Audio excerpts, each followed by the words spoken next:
जय श्री राम भाई लोग, क्या हालचाल। मेरा नाम है रोहित, मैं रहता हूँ तमिलनाडु में।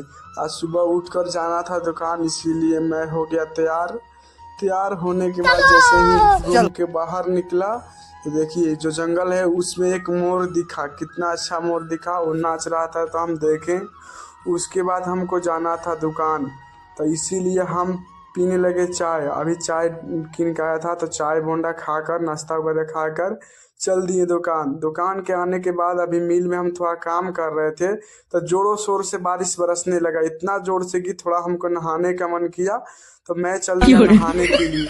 मज़ा उठाया खूब, और अच्छा लगा हो तो फॉलो कर लीजिए और लाइक कमेंट शेयर भी कीजिए वीडियो। Thank you all.